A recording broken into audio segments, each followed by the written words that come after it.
Right-wing political commentator Tim Pool has taken the side of Carmelo Anthony. For one where he says, what is it? Nothing matters but this. He was at a school event at the wrong team's tent with a knife. He clearly chose murder than to walk away, cut and dry here. Nope, wrong. Imagine you are invited to a party at someone else's house and you are legally carrying a firearm. And then a fight breaks out and or like an altercation breaks out between you and some guy and, you know, there's drinking involved or whatever. I'm not trying to make a 1-for-1 scenario. I'm trying to create a potential scenario separate from this one with similarities. You go to a party. No, yeah, let's say you go to a party. And some guy starts saying stuff like, yo, man, get out of here. And you're like, I can do what I want. I was invited to the party. Verbal altercation escalates.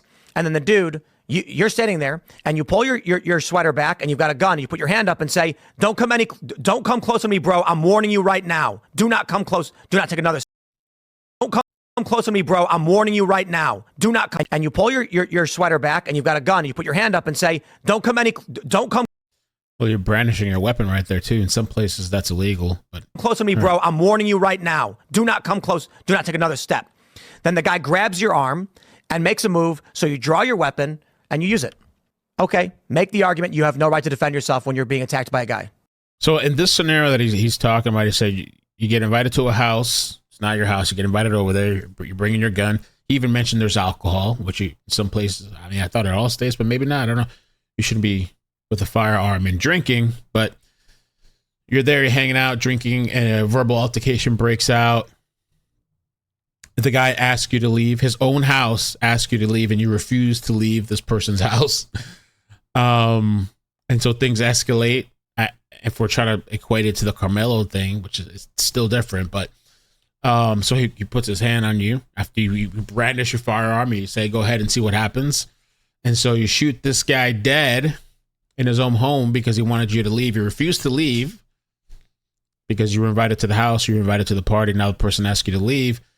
And so they go to physically try to touch you and remove you. And so then you go ahead and shoot the person and kill them. And so when the police come to question you about, hey, what happened, whatever, hey, I was invited here. So, you know, that's it. It is what it is. That's it, man. I don't know. That's Tim's. And he has every right. That's how he feels. Tim. Make the argument. By all means, go ahead and do so. I ain't going to do it. I don't know the circumstances. You can argue that you're in a place you're not supposed to be. You can argue it's that guy's house, and it doesn't matter.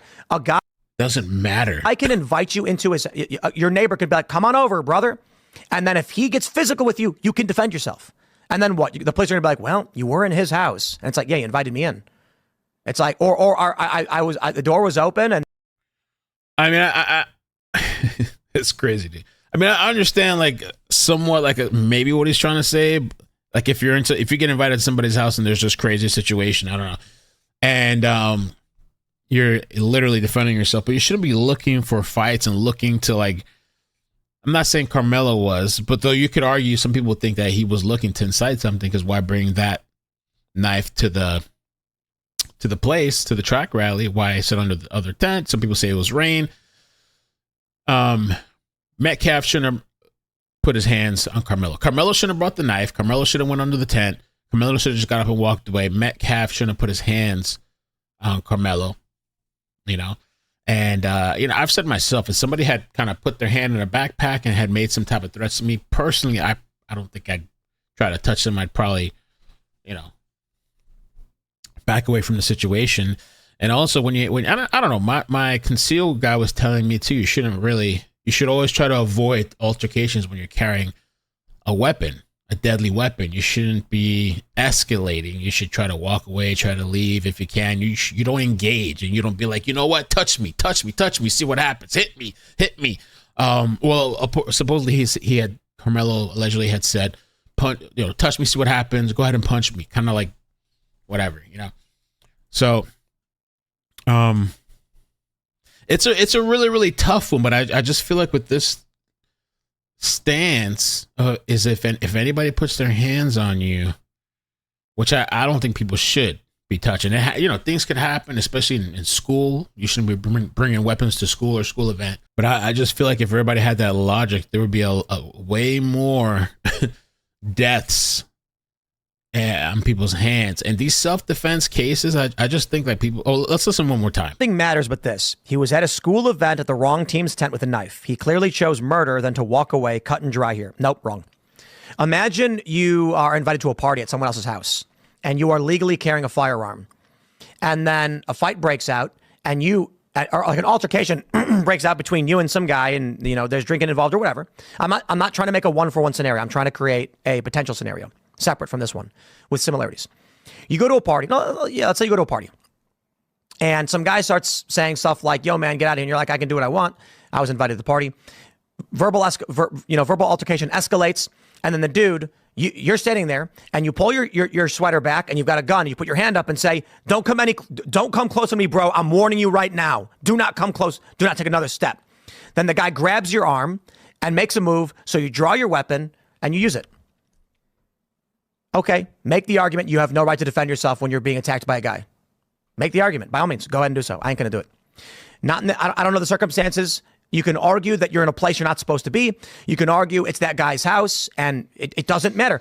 A guy can invite you into your neighbor could be like, come on over, brother. And then if he gets physical with you, you can defend yourself. And then what? The police are going to be like, well, you were. I just think, too, like sometimes this is one of those things that people love to talk and give their thoughts. And like somebody touches you, you're going to kill him. You're going to shoot him. You're going to stab him, you know, or I'm going to sue. Yeah, I'm going to do a lawsuit. Yeah, sue me, whatever. And if you've never been through it, you just don't know. People love to talk and then until they've gone through it or, you know, whatever. And I think about the Apple River stabbing, Nikolai Miu, where he was at this river and he supposedly his camera had gone in the water or something and it floated towards these kids and he walked over towards the kids. There's only so much you could see on video, but you saw a lot too on video.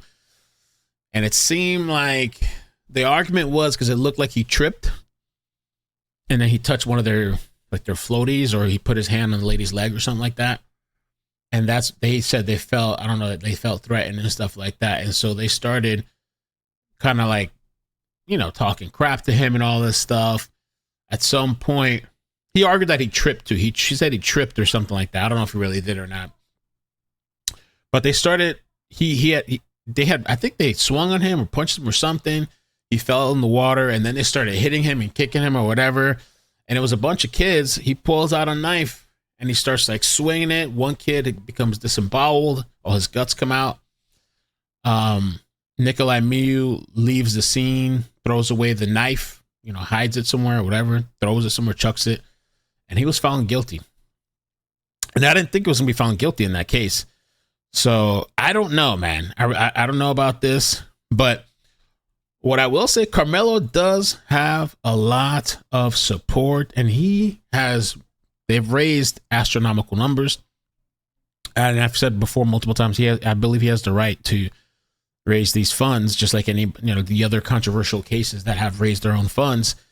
And the goal has been increased again to 450,000 and they're at 328,000. So they're getting up there. Now, the other thing too, are more stabbings to come. Black Americans are undergoing a transformation the entire world is upset about. Okay.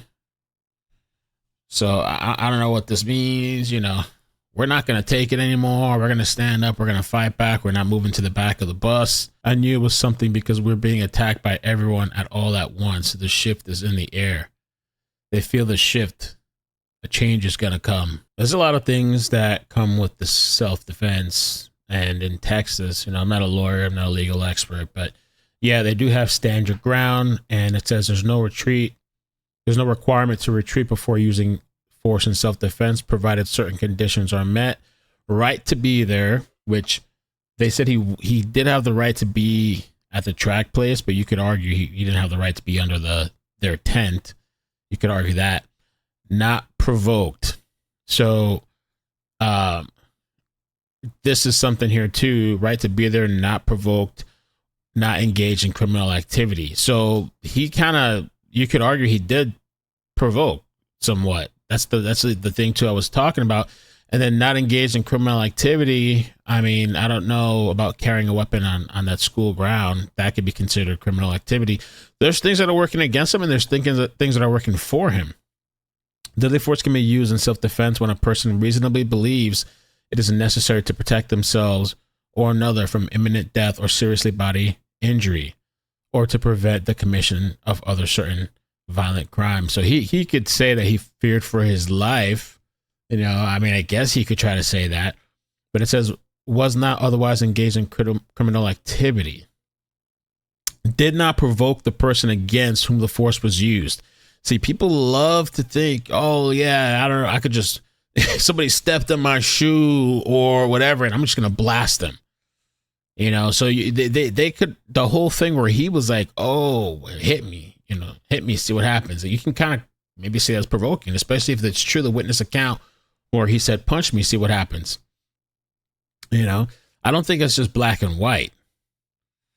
The other thing too, they mentioned here, which again, a lawyer would have to be, would really have to comment on this, but in response to verbal provocation alone, because we know there has to be some type of physicality, but even when Tim was talking, like the verbal altercation, as if like, I don't know, we've gotten to such a time where people can't have a disagreement or argue, and then, okay, well, if somebody shoots you because of it, it's because of that. Like, I know that's not what Tim really specifically mean, but like just the verbiage, did not provoke the person against whom the force was used in response to verbal provocation alone. If the actor provoked the other's use or attempted to use unlawful force.